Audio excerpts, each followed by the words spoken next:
How a McDonald's worker discovered China's hidden labor camps. She picked up her phone during a break between shifts. The factory floor around her hummed with the sound of industrial slicers and refrigeration units, the smell of raw poultry thick in the recycled air. She was thousands of miles from home, from the mountains and dry steppes of Xinjiang, a land she had not chosen to leave. Somewhere between the rhythm of the conveyor belts and the fluorescent lighting of a poultry processing plant in Hubei province, central China. This young Uyghur woman did what millions of people do every day. She opened Douyin, the Chinese version of TikTok, and began to film. What she could not have known was that her video, a short, unremarkable clip of everyday life inside the factory, would become a fragment of one of the most consequential investigative journalism projects of the decade. That it would eventually be geolocated, cross-referenced with satellite imagery and state media reports, and linked by a team of international journalists to the global supply chains of some of the world's most recognizable fast food brands, including McDonald's and KFC. And that it would help expose a vast, systematic program of coerced labor that the Chinese government has spent years denying.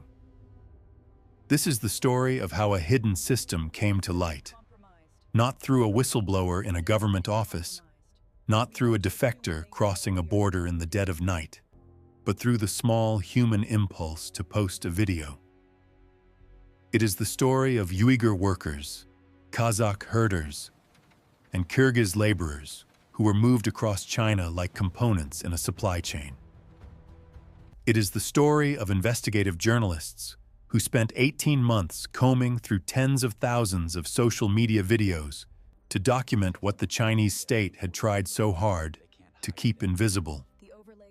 And it is, ultimately, the story of how the food on your tray at McDonald's became entangled in one of the most serious human rights crises of the 21st century. Channel invitation. Before we go any further, if you're watching this and you haven't subscribed yet, now is the time. Hit that subscribe button and ring the notification bell so you never miss a story like this one. Every week, we dig into the investigations and events that mainstream media doesn't have the patience to explain. Stories that take months to understand, decades to unfold, and matter to everyone on Earth. Subscribe now, and let's continue. The land they called Xinjiang. To understand what happened to the woman in that factory, you need to understand the place she came from.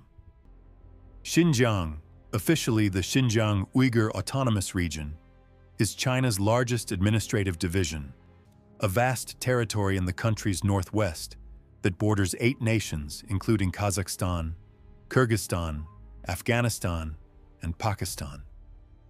It is a land of brutal contrasts: ancient Silk Road cities and haunting desert expanses, snow-capped mountain ranges, and oil-rich basins. It is also home to approximately 12 million Uyghurs, a Turkic-speaking, predominantly Muslim ethnic group who have inhabited the region for well over 1,000 years. For most of the 20th century, Xinjiang existed under a kind of tense coexistence between the Uyghur population and the Chinese state. Beijing administered the region and encouraged Han Chinese migration into the area, while allowing a degree of cultural and religious expression that, while limited, maintained the surface appearance of autonomy.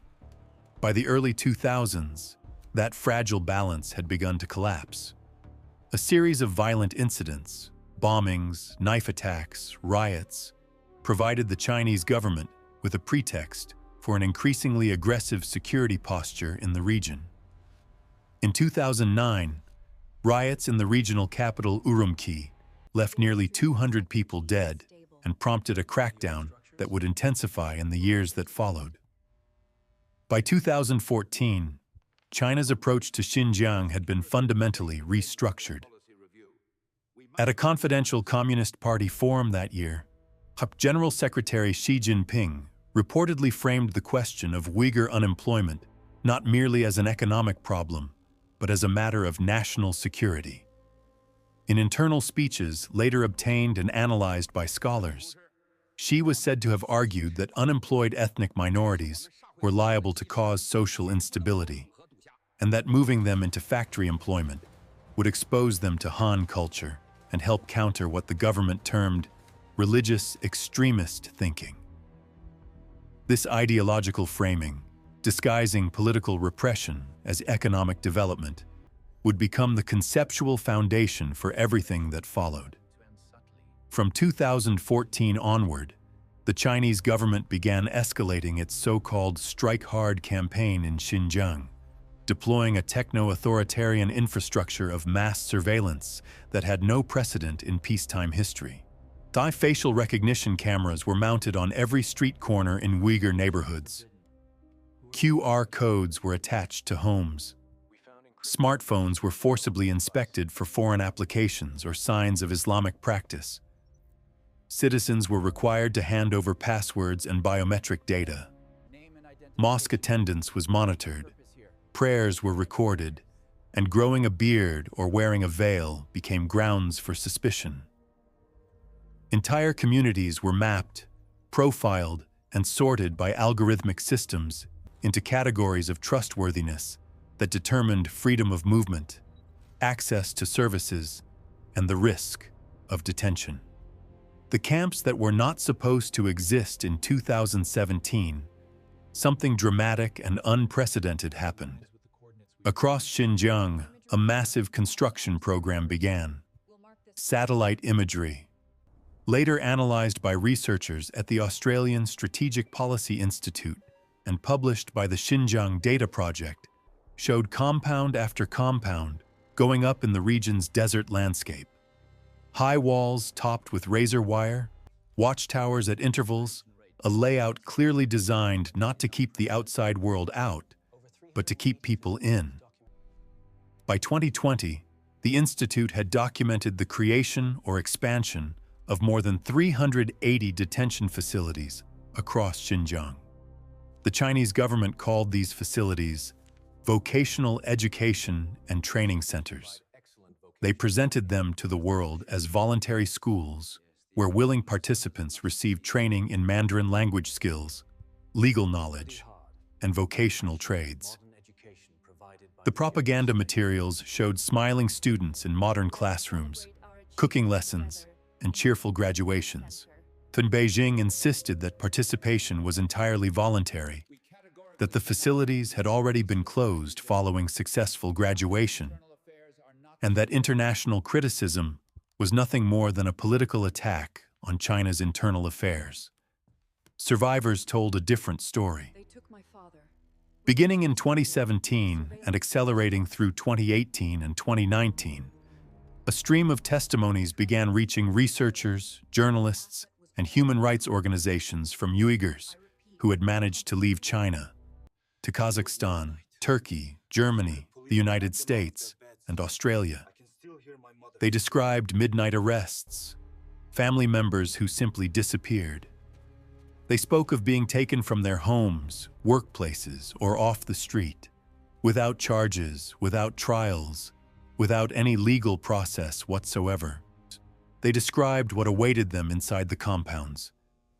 Dormitories holding dozens of people, enforced study sessions where prisoners were made to sing patriotic songs and denounce their religion, beatings for speaking the Uyghur language, and systematic efforts to erase any trace of cultural or spiritual identity. The United Nations Committee on the Elimination of Racial Discrimination raised formal concerns in August 2018, citing credible reports that more than 1 million Muslims had been held in what it described as a massive internment camp that is shrouded in secrecy. The Chinese delegation at that meeting denied everything, but the dam had begun to crack.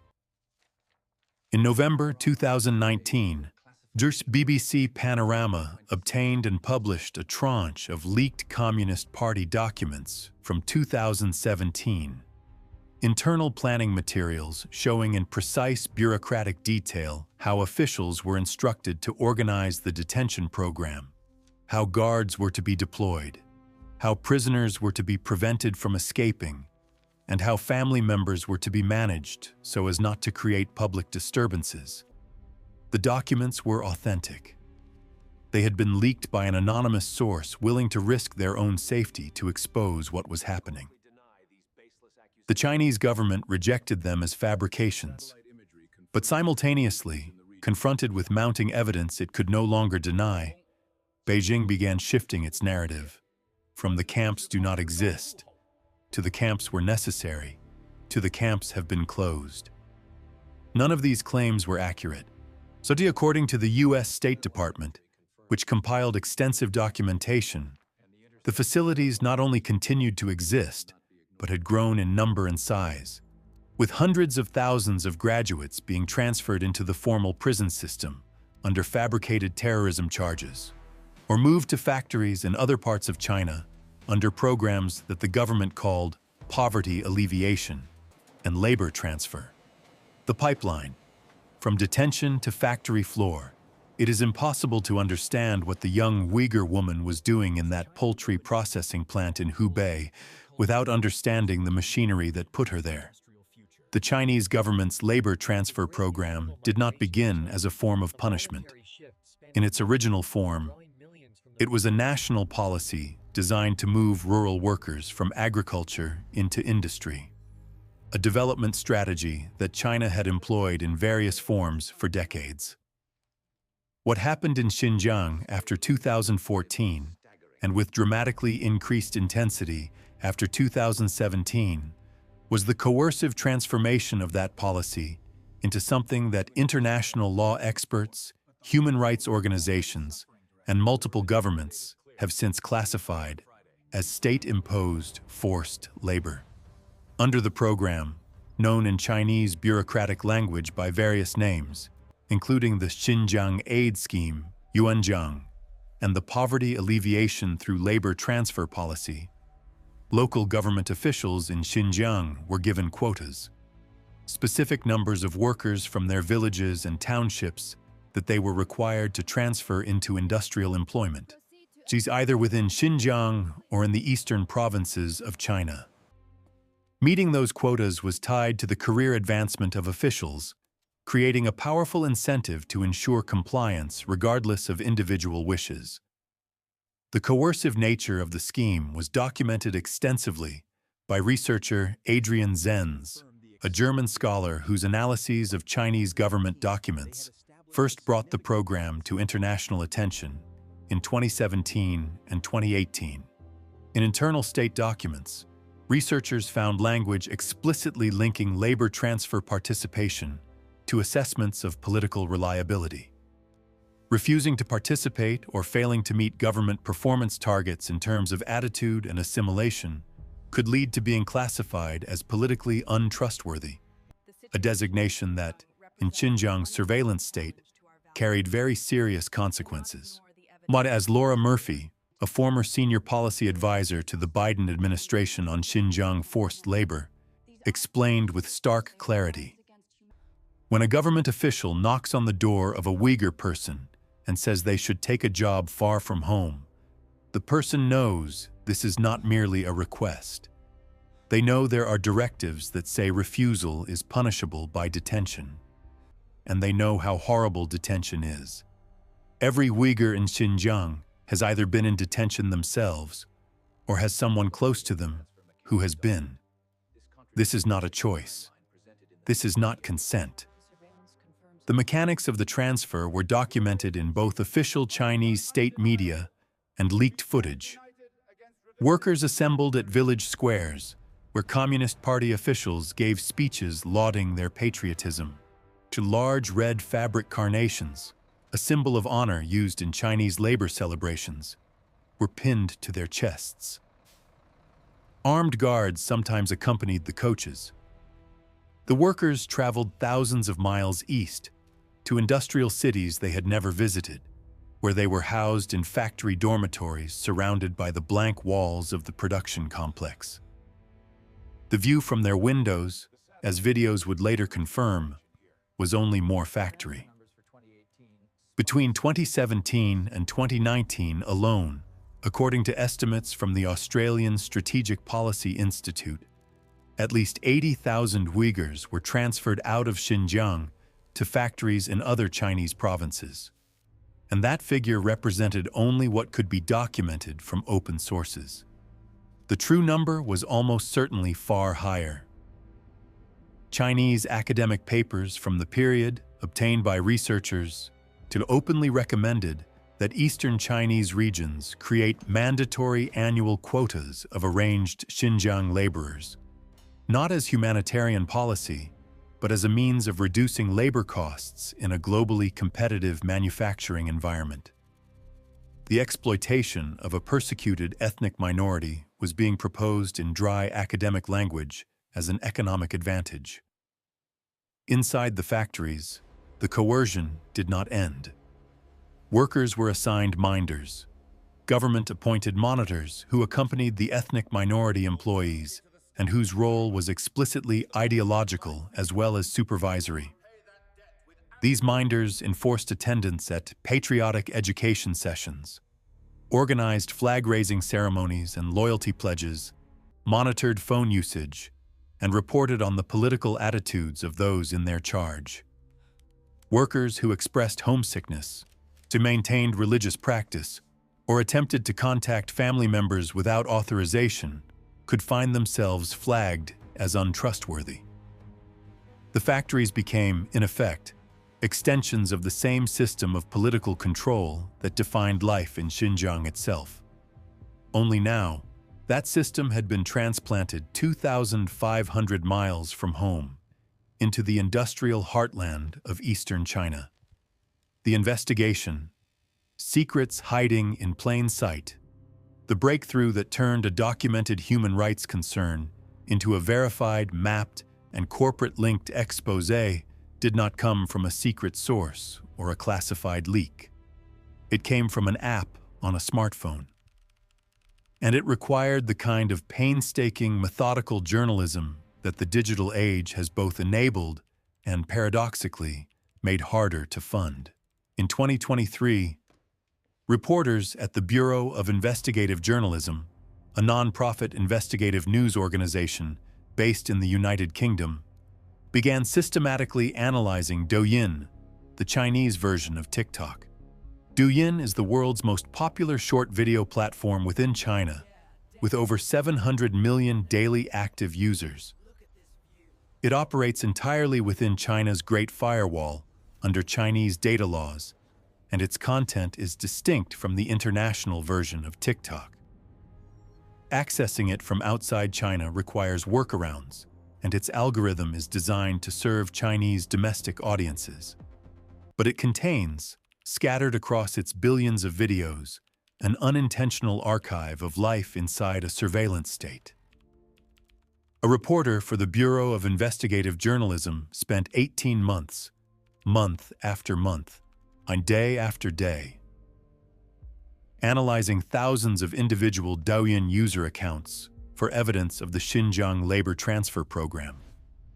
The methodology was painstaking, identifying accounts with Xinjiang language content or cultural markers, tracking their subsequent location posts as they moved to factory cities in eastern China, cross-referencing factory uniforms and workplace imagery with corporate identities, and geolocating background details in videos to specific factory complexes.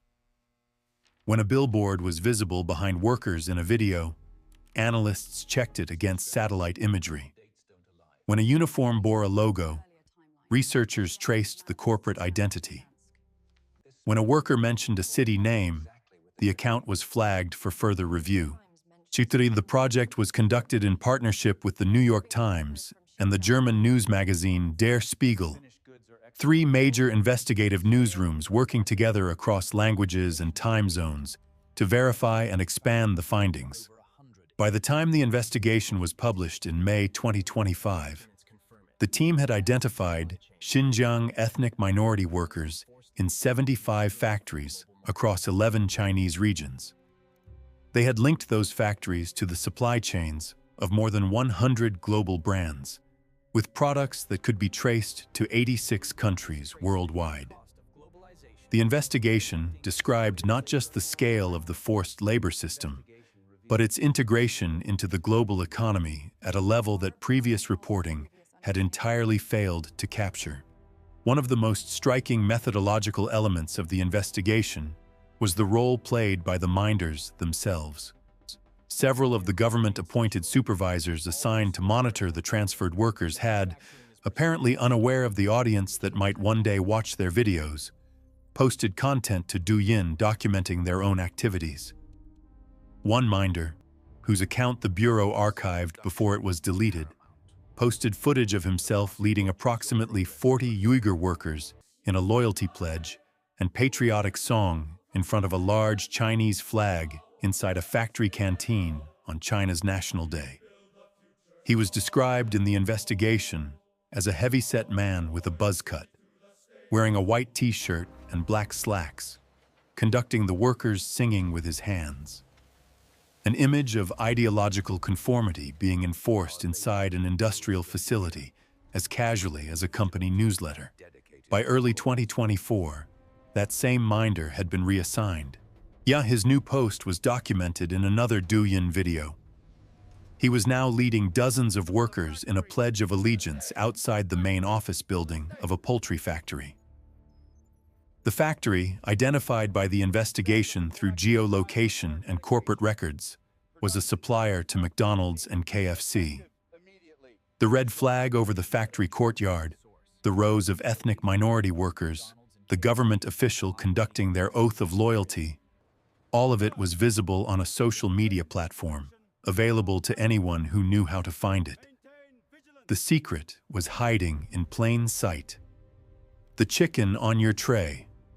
The link between China's forced labor system and the food served at McDonald's and KFC is not a matter of conjecture or ideological accusation. It is a documented finding of investigative journalism and verified by 3 major international news organizations. Understanding how it happened requires tracing a supply chain that runs from the cotton fields of southern Xinjiang to the dinner plates of customers in China, and potentially beyond. The Bureau of Investigative Journalism traced a specific, devastating supply chain. Cotton harvested in Xinjiang using forced or coerced labor was processed into animal feed by a company operating in partnership with the Xinjiang Production and Construction Corps, the paramilitary organization that the United States government has sanctioned for its role in human rights abuses. That feed was then used at poultry slaughter and processing facilities staffed, at least in part, by Uyghur and other ethnic minority workers transferred from Xinjiang under the government's labor program. And the processed chicken from those facilities was supplied to the Chinese operations of McDonald's and KFC. The investigation identified 7 poultry processing plants, located across the provinces of Liaoning, Shandong, Hubei, and the municipality of Tianjin, that were participating in the Xinjiang labor transfer program, in some cases going back as far as 2015. The 2 largest companies operating these plants were CP Group, a Thai agribusiness conglomerate with extensive Chinese operations, and Taiwan's Dachan Foods. Together, the investigation noted, these 2 companies slaughter nearly 1 billion chickens per year. Both supply chicken to the Chinese operations of KFC, which is owned by Yum Brands. CP Group's supply chain reach extended far beyond China's borders.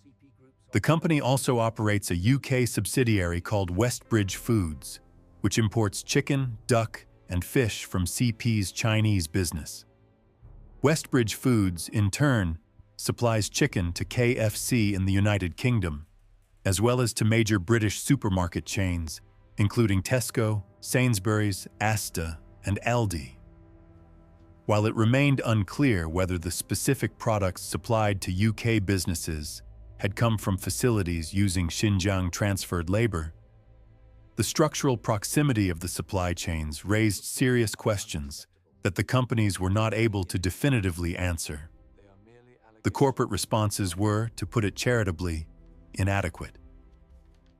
McDonald's website, at the time the investigation was published, prominently declared that in 2023, that 100% of the soy used in poultry feed for its chickens was deforestation-free, a claim oriented toward one environmental concern, while remaining entirely silent on the question of the labor behind the cotton that also fed those chickens.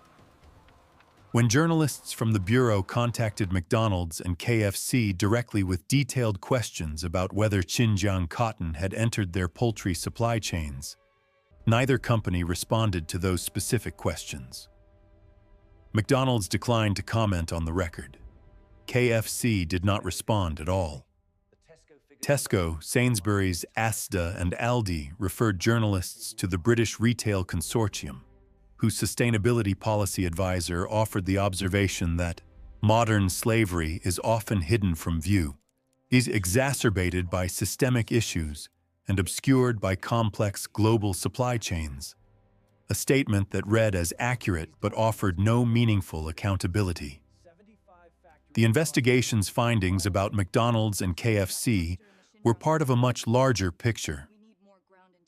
Across the 75 factories identified by the investigative team, the list of implicated global brands read like a catalog of the modern consumer economy. Tesla, Volkswagen, BMW, Mercedes-Benz, General Motors, Ford, Hyundai, Mazda, Chrysler, Apple, Samsung, LG Electronics, Skechers, Subway, Midea, TCL, Logitech, Lenovo. The full list exceeded 100 companies, with products traced to 86 markets across the globe. Among those products were components for Samsung laptops, circuit boards for LG washing machines, car parts for multiple major automobile brands, and shoes sold in high-street stores. The forced labor of Uyghurs, Kazakhs, and Kyrgyz was woven into the fabric of the global economy with a thoroughness that, as the Bureau put it, made it increasingly difficult to buy Chinese goods without running the risk of tapping into a regime of exploitation. The human cost. Names behind the numbers. Numbers can obscure as much as they reveal. 1 million detained, 80,000 transferred, 100 companies implicated. These figures are documented, verified, and consequential. But they can also have the effect of making the reality feel abstract, statistical, distant. The reality was none of those things for the people living it. The Bureau's investigation was careful to include human voices wherever the security of individuals could be protected. One of the workers identified in the investigation was referred to under a pseudonym. A young Uyghur man named Abdul, 21 years old, working at the Dachan Foods facility in Dalian, a port city in northeastern China near the North Korean border. A few weeks after the minder at his factory posted his National Day loyalty video, Abdul uploaded his own clip to Douyin. He was quoting Uyghur literature, invoking a concept embedded deep in the culture of his people, the word musafir. It means roughly a stranger in a foreign city, someone who has been displaced, who is far from home, who does not belong in the place where they find themselves. If not for life's harsh necessities, the quote read, no one would willingly choose to be a musafir in foreign cities. In another video, a woman at the same factory, and working near the North Korean border, expressed distress and sorrow that the journalists described as palpable even through the small screen of a phone. She did not say explicitly what had brought her there or what conditions she faced inside. She did not need to. The melancholy was visible. A Kyrgyz worker named Sukrab, another pseudonym used to protect his identity, had previously posted only footage of his home in the Pamir Mountains, herding fat-tailed sheep as they climbed the rocky slopes above his village. By March 2024, his Douyin feed showed him inside a Hisense factory in Guangdong province. fastening compressors and fans to refrigerator base frames. The audio on his clip was a Kyrgyz language voiceover that said, "One is tired of unsympathetic eyes, of words that sadden the heart, of people who don't value us, yet of promises left unfulfilled." The first comment on the video, posted by another user in Guangdong, read simply, "Drill the screws well." A Kazakh herder named Alim, identified through another series of social media posts, had been transferred to work at a TCL air conditioning factory in eastern China. A suspected minder at the same factory had posted footage of himself sitting with Chinese management at a company event, conducting the transferred ethnic minority workers in patriotic performances. Alim's own posts were different in tone, cautious, understated, and shot through with a sadness that the investigators described as characteristic of the corpus of Douyin content they analyzed. These were not people celebrating their opportunity. They were people enduring something, undocumenting it for themselves or for others who might someday be watching, expressing through the coded language of song and literature and the Uyghur word musafir what they could not say outright. The investigators also found, scattered among the thousands of Douyin accounts they analyzed, something more defiant, acts of small but meaningful resistance. The platform had become, in the words of the Bureau's investigation, a site of quiet rebellion, a contemporary medium for an ancient Uyghur tradition of expressing resistance through poetry, song, and dance.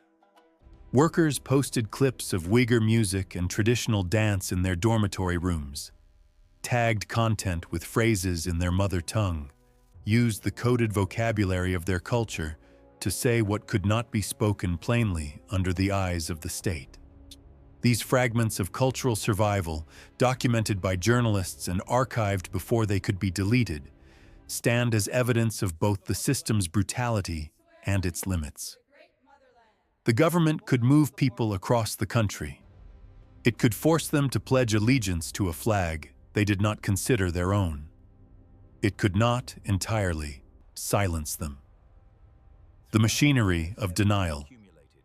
Throughout the years in which evidence of the Xinjiang detention and forced labor system accumulated, the Chinese government maintained a posture of denial, deflection, and counter-accusation that has proven extraordinarily durable. The pattern followed a consistent logic. First, deny the existence of any wrongdoing. Second, when evidence makes denial untenable, reframe the activity as benign or beneficial. Third, accuse critics of political interference or racism. And fourth, claim that any problems have already been addressed. Prior to October 2018, when Chinese officials were asked about the detention facilities in Xinjiang, the standard response from the Ministry of Foreign Affairs was simply that they had no knowledge of what the foreign journalists were referring to. When the UN Committee on the Elimination of Racial Discrimination raised its concerns in August 2018, Beijing's delegation at the session rejected the entire framing. It was only in October 2018, under intense international pressure, that the Chinese government officially legalized and formally acknowledged the vocational education and training centers, shifting from denial of their existence to a defense of their necessity. When the Xinjiang Papers, the leaked party documents published by the New York Times in November 2019, made the systematic planning behind the detention campaign impossible to dispute. Beijing called them fabrications. When satellite imagery from the Australian Strategic Policy Institute catalogued hundreds of detention facilities with razor wire and watchtowers, Chinese officials questioned the methodology. When survivor testimonies described torture, sexual abuse, and forced medical procedures, state media produced documentary films of former detainees praising the facilities and expressing gratitude for their education. When the United States imposed sanctions on the Xinjiang Production and Construction Corps in 2020, and when Congress passed the Uyghur Forced Labor Prevention Act in 2021, which created a legal presumption that goods from Xinjiang are made with forced labor unless companies can prove otherwise. The Chinese government characterized these measures as protectionist attacks on its economic interests and assaults on China's national sovereignty. Chinese Foreign Minister Wang Yi asked about the forced labor accusations at the Munich Security Conference in February 2024, dismissed them as groundless accusation. He argued that if Uyghurs were prevented from working, that would be the true human rights violation. Isn't there any right to work for minority ethnic groups, such as the Uyghurs in Xinjiang? He asked, with the kind of rhetorical confidence that comes from being the government doing the coercing.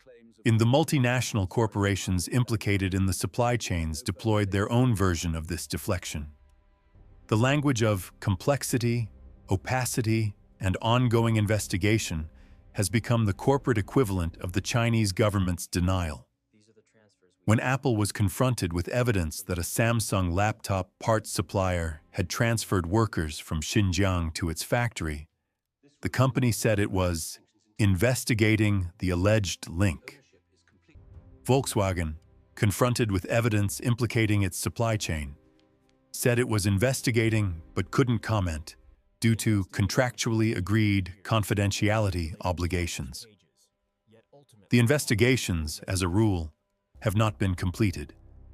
The findings, as a rule, have not been made public. The accountability, as a rule, has not materialized. The Bureau's investigation found that measures taken by major brands and governments to prevent the import of products tainted by forced labor were comprehensively failing. The Uyghur Forced Labor Prevention Act, which came into effect in June 2022, created enforcement mechanisms at U.S. ports of entry. But tracing forced labor through the layers of a Chinese supply chain, from Xinjiang cotton to animal feed processing, to poultry farming, to slaughter, to cold chain logistics, to fast food restaurant franchises, requires a level of transparency and documentation that Chinese companies have shown no interest in providing and that Western governments have struggled to compel. Started a system built for the global economy. One of the most important findings of the Bureau's investigation was its demonstration that previous international responses to the Xinjiang crisis had been focused on the wrong geography. When the United States, the European Union, and other governments imposed bans and restrictions on goods from Xinjiang, they were largely targeting products made within the region itself, most prominently cotton and cotton products. Xinjiang produces roughly 20% of the world's cotton, and the forced and coerced labor used in its harvesting had been extensively documented. Banning Xinjiang cotton was meaningful, but it was, the investigation showed, insufficient. The labor transfer program had taken the problem out of Xinjiang and distributed it across China's manufacturing heartland. The factories in Hubei, Jiangsu, Guangdong, Liaoning, and elsewhere that were using transferred ethnic minority workers were not in Xinjiang. Their products, under the existing legal frameworks, were not automatically flagged as Xinjiang goods. The supply chain contamination had spread to industries that no one had been watching: electronics assembly, home appliance manufacturing, poultry processing, circuit board fabrication, footwear production. The investigation established, as comprehensively as the available evidence allowed, that forced labor in Xinjiang was not a regional manufacturing problem. It was a structural feature of China's export economy. This conclusion was not, in its broad outlines, entirely new. The Australian Strategic Policy Institute had published a landmark report in March 2020, titled "Uyghurs for Sale," which identified 27 factories in 9 Chinese provinces using transferred Uyghur labor and linked them to 83 global brands. That report had attracted significant international attention and had contributed to the legislative momentum that produced the Uyghur Forced Labor Prevention Act. But the Bureau's 2025 investigation went substantially further, identifying 75 factories across 11 regions, more than 100 global brands, and tracing supply chains to 86 countries. It documented the mechanism by which the Chinese government's program of cultural destruction had been converted, layer by layer, into the components of the global consumer economy.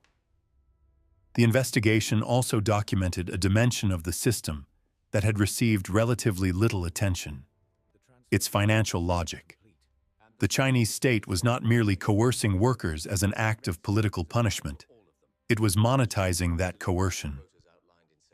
Companies that agreed to take transferred workers from Xinjiang received government subsidies.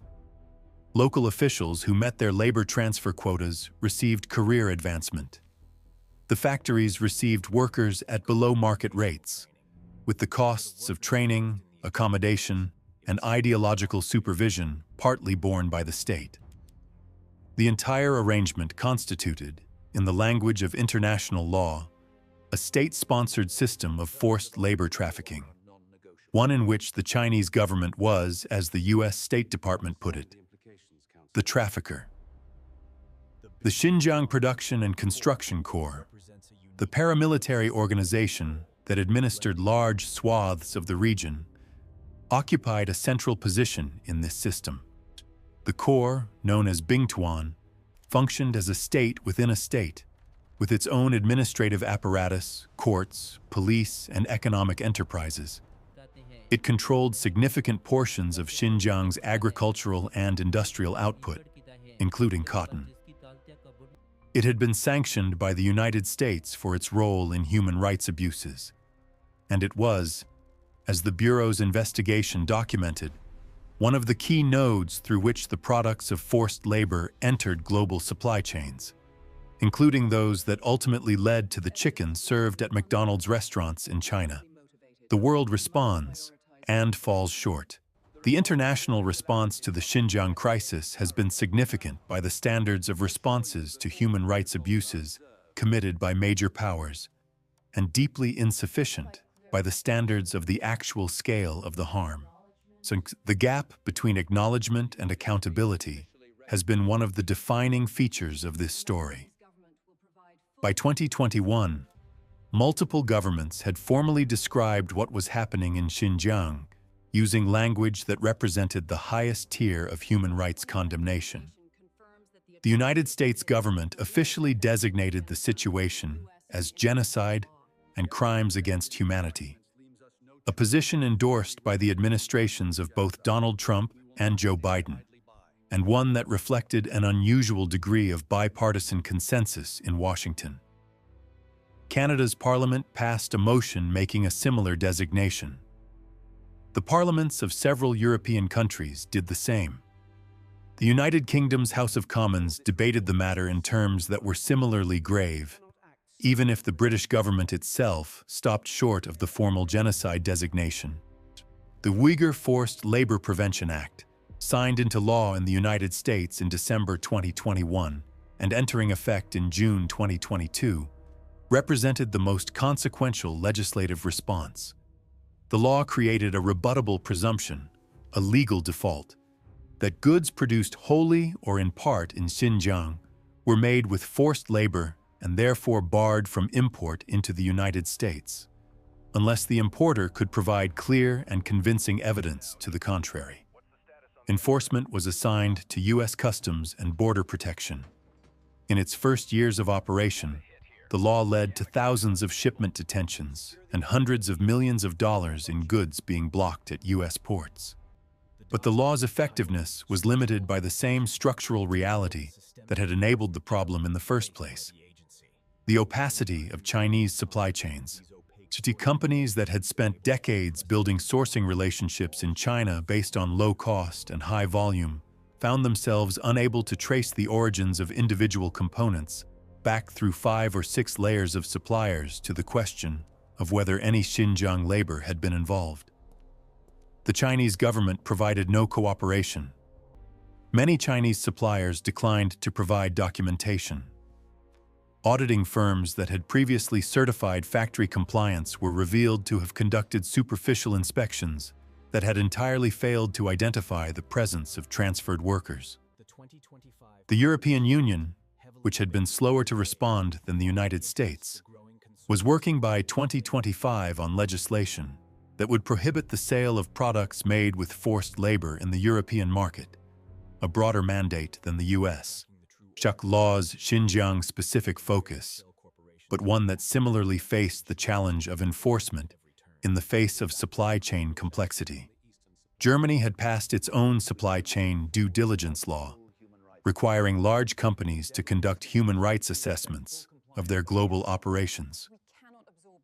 The law was real, but its implementation was contested. In July 2019, at the United Nations Human Rights Council, ambassadors from 37 countries, predominantly in Africa and Asia, had signed a joint letter defending China's policies in Xinjiang, arguing that the re-education centers were a legitimate counter-terrorism response. This dimension of the story, the diplomatic protection China had successfully cultivated among a significant bloc of developing world governments, was not merely a geopolitical footnote. It represented a fundamental challenge to the assumption that the international human rights system could operate as a meaningful constraint on the behavior of great powers willing and able to purchase the acquiescence of enough smaller nations to prevent consensus. In February 2025, the situation took a disturbing turn. Thailand deported 40 Uyghur men to China, despite international pleas and the obvious risk to their safety. The United States' response to this action was described by human rights advocate Phil Robertson, one of the most experienced observers of Asian human rights issues, as laughably weak. That same month, the U.S. State Department updated its official China policy page to include language acknowledging that China engages in unfair trade practices, including using forced labor and massive state subsidies, not putting American businesses at a disadvantage and making them complicit in China's human rights abuses. Phrasing that represented a significant shift in official acknowledgement, even as its practical consequences remained to be determined. The platform that exposed itself. There is an irony embedded at the heart of this story that deserves to be examined carefully. The Chinese government spent enormous resources constructing a surveillance state in Xinjiang that was designed, among other things, to prevent documentation of what was happening there. It built walls and razor wire and watchtowers. It installed cameras that could identify faces and measure gait patterns. It monitored phones and required citizens to hand over data. It created what was, by the assessment of most informed observers, the most technologically sophisticated apparatus of population control in human history. And yet it was defeated, at least in part, by a short video app. Douyin, operated by ByteDance, a Chinese company headquartered in Beijing, was designed as an entertainment platform, not a surveillance tool. Its algorithm rewarded engagement and virality. It gave ordinary users tools to record, edit, and share their lives with millions of strangers. And when the Chinese government moved hundreds of thousands of Uyghurs, Kazakhs, and Kyrgyz people into factories across eastern China, those people brought their phones. They filmed their surroundings, posted their feelings, and shared fragments of their experience with whoever was willing to watch. They had no way to know that a British investigative journalist would spend 18 months analyzing their accounts, geolocating their backgrounds, and cross-referencing their uniforms against corporate databases. The government minders, the men assigned to conduct patriotic education sessions and loyalty ceremonies in the factory courtyards, also posted to Douyin. Perhaps they believed their accounts would not be seen by international audiences. Perhaps they simply never imagined that the footage of 40 Uyghur workers pledging allegiance to the Chinese flag inside a poultry factory would one day be published alongside a supply chain analysis, linking that factory to McDonald's. Whatever their assumptions, those videos became evidence. The Bureau was careful to archive all relevant content before publication, anticipating that the accounts would be deleted once the investigation became public. Many of them were within months. But the documentation was already in hand. The investigation had already been verified and published. The supply chain links had already been established. The contents of those Douyin videos, quietly filmed in factory dormitories and industrial courtyards across eastern China, had already entered the permanent record of one of the most significant human rights stories of the 21st century. This dimension of the story, the way in which an authoritarian state's own permitted technologies became instruments of its exposure, has implications that extend well beyond Xinjiang. It suggests that the systems of control that authoritarian governments build are not watertight. That surveillance infrastructures designed to monitor the monitored also generate records that can be turned against the monitors. That the human impulse to communicate, to document, to be seen, even by strangers, even in coded and careful ways, is not easily extinguished. The woman who filmed herself picking cotton, the worker who posted a melancholy Uyghur poem, the young man who quoted literature about being a stranger in a foreign city. None of them may have understood exactly what they were doing or what it would mean. But their acts of digital self-expression, accumulated and analyzed by determined journalists, proved more durable than the walls built to contain them. What the story means for all of us. The investigation published by the Bureau of Investigative Journalism, the New York Times, and Der Spiegel in May 2025 was not the beginning of the Xinjiang story. It was not even the beginning of corporate accountability for supply chain abuses in China. It was, however, the most comprehensive documentation yet produced of the degree to which the global economy has been structurally integrated with a system of state-imposed forced labor, and, by implication, with a program that the United States government has called genocide. That word, genocide, is contested in the way that all words are contested when they describe atrocities committed by powerful states. The Chinese government rejects it entirely, pointing to population growth figures for Uyghurs as evidence that no elimination is occurring. Scholars debate the precise legal threshold and whether the available evidence meets it, but the core facts are not contested by serious analysts. More than 1 million members of ethnic and religious minorities have been arbitrarily detained. Tens of thousands have been transferred across the country under conditions that meet the ILO's definition of forced labor. There has been systematic destruction of cultural sites, mosques, and cemeteries. There is extensive documentation of forced sterilization campaigns, with birth rates in the two largest Uyghur prefectures falling by over 84% between 2015 and 2018. There is testimony of torture, sexual abuse, and the deliberate destruction of families and communities.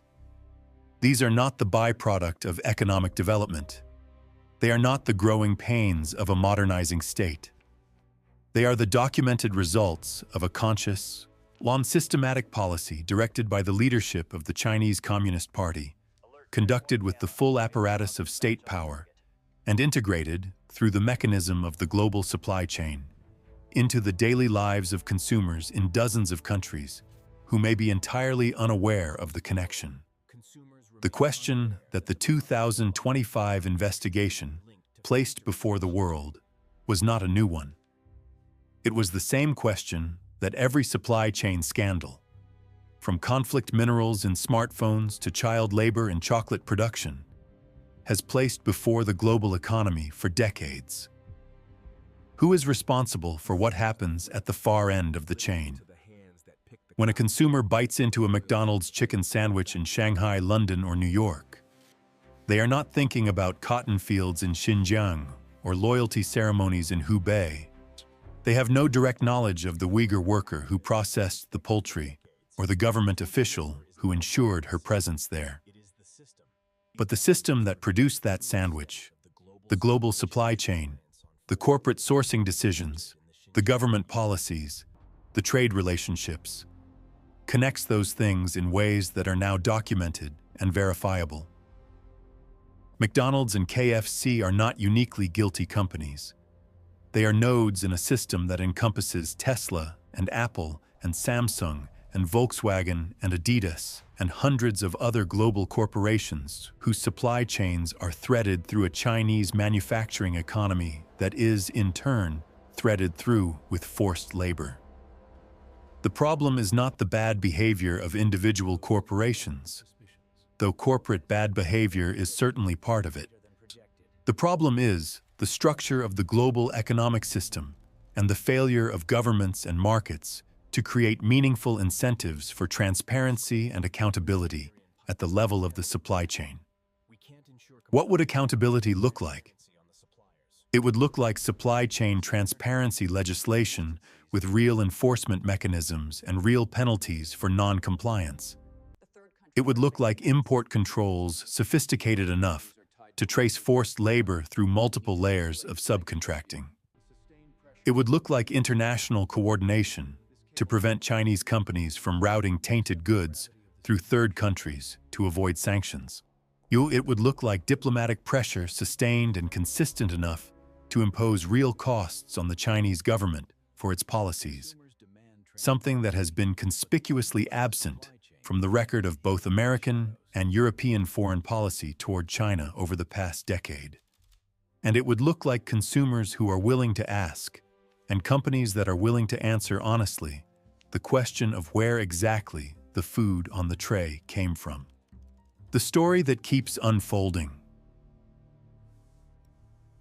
The May 2025 publication of the Bureau's investigation was not the end of the reporting. In June 2025, the Bureau published a follow-up investigation focused specifically on the role of Xinjiang cotton in the supply chains of KFC and McDonald's. The article that gave this story its most vivid headline, noting that the world had sanctioned Xinjiang cotton, and China had turned it into chicken feed. In that follow-up, the supply chain mechanism was traced in even greater detail, connecting specific agribusiness companies to the Xinjiang production and construction core, and following the contamination forward through poultry feed, chicken slaughter, and cold chain logistics to the menus of fast food restaurants in China and potentially around the world. In the same month, a third investigation examined the role of major investors, pension funds, sovereign wealth funds, and institutional asset managers in financing the Chinese companies at the center of the forced labor network. The investigation found that at least 3 of the implicated factories were owned by Kingboard Holdings, one of the world's largest producers of printed circuit boards, whose value had continued to grow despite the allegations.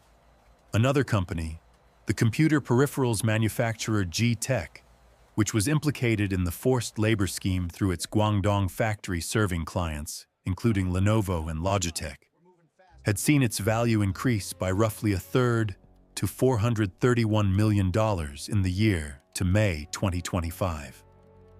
The conclusion was stark. Markets were not pricing the human rights risk. Investors were not acting on the information that investigative journalists were providing. The financial incentives, for now, continued to run in the wrong direction. The story continued in its human dimension as well. In the winter of 2023, independent journalist Leah Polverini traveled to Kazakhstan to document the experiences of Xinjiang survivors who had crossed the border. China has built hundreds of detention centers in the Xinjiang Uyghur Autonomous Region, along the eastern frontiers of Kazakhstan, Kyrgyzstan, and Tajikistan, making those countries natural destinations for refugees fleeing Chinese repression. Polverini and her photographer colleague Robin Tutenges, working with the support of the French publication Slate France, conducted field interviews with survivors, encounters that required encrypting all devices, keeping documentation to a minimum, and navigating the reality that both Chinese and Kazakh intelligence agencies were monitoring their activities. The interviews they conducted, like the Douyin videos analyzed by the Bureau, offered fragments of an experience that is difficult to fully comprehend from a distance. Each survivor carried a particular story of disappearance, detention, and/or coerced transfer. Each carried the scars of a system that had attempted to eliminate not just their freedom, but their identity. And each was speaking under conditions of continued risk. From the Chinese government, which had a long and documented history of pressuring families of activists and journalists still living in Xinjiang, and from the governments of the countries where they had taken shelter, several of which maintained close diplomatic and economic relationships with Beijing. One of the most persistent obstacles facing survivors and journalists documenting the Xinjiang crisis has been the chilling effect of Chinese extraterritorial intimidation. Human Rights Watch and other organizations have documented numerous cases in which Uyghurs living in exile have received threats, had family members detained as apparent leverage, or found their social media accounts suspended for posting content about the situation in their homeland. The Radio Free Asia journalist who reported on Douyin account suspensions found that Uyghur activists operating in the Netherlands, Australia, Turkey, and other countries had had their accounts removed from the platform, occasionally after reporting specific videos about the Xinjiang situation, despite TikTok's public claims that it does not censor content based on political affiliation. The courage to document. There is a human dimension to the journalistic side of this story that deserves acknowledgement. The investigative reporters, researchers, analysts, and editors who spent years building the evidentiary picture of the Xinjiang crisis did so under conditions of significant professional and, in some cases, personal risk. The Bureau of Investigative Journalism reporter, who spent 18 months analyzing Douyin accounts, was building a case against one of the most powerful governments in the world, in an environment where Chinese diplomatic pressure has demonstrably influenced the behavior of major corporations, governments, and media organizations. The journalist Leah Polverini traveled to a country where Chinese intelligence services operate with documented effectiveness, encrypted her devices, and interviewed survivors who were themselves under threat. The researchers at the Australian Strategic Policy Institute who catalogued detention facilities using satellite imagery did so knowing that their work would be challenged with all the resources that Beijing could bring to bear. Adrian Zenz is the German scholar whose research first documented the scale of the internment campaign and whose subsequent work on labor transfers provided crucial analytical foundations for everything that followed, has operated under extraordinary pressure. His academic credentials have been attacked, his methodologies disputed, his motives questioned, and his name placed on Chinese government sanctions lists. His response to this pressure, to continue publishing, to continue analyzing, to continue providing evidence to anyone willing to use it for advocacy, journalism, or legislation, represents a form of intellectual courage that the story's importance makes easy to overlook. The lawyers, advocates, and policy professionals who worked to translate the investigative findings into legislation and enforcement at the U.S. Congressional Executive Commission on China, at the State Department's Office to Monitor and Combat Trafficking in Persons, at human rights organizations, including Human Rights Watch and Amnesty International, and the Uyghur Human Rights Project spent years building the institutional architecture that made the Uyghur Forced Labor Prevention Act possible. The act is imperfect. Its enforcement is incomplete. But it exists, and its existence has materially changed the behavior of U.S. customs, importers, and corporations in ways that would not have happened without the accumulation of evidence, advocacy, and political will that preceded it. And there is the courage, less celebrated but perhaps most fundamental, of the survivors themselves. The Uyghurs, Kazakhs, and Kyrgyz people who spoke to journalists in Kazakhstan, who testified before congressional committees, who maintained social media presences documenting their situation in the face of account suspension and government intimidation, who trusted foreign journalists with stories that carried real risks for themselves and their families still inside China. Without their testimony, the satellite imagery would be just buildings. Without their voices, the corporate supply chain analysis would be just numbers. Their courage in speaking, in whatever form speaking was possible to them, is the foundation on which every other element of this story rests.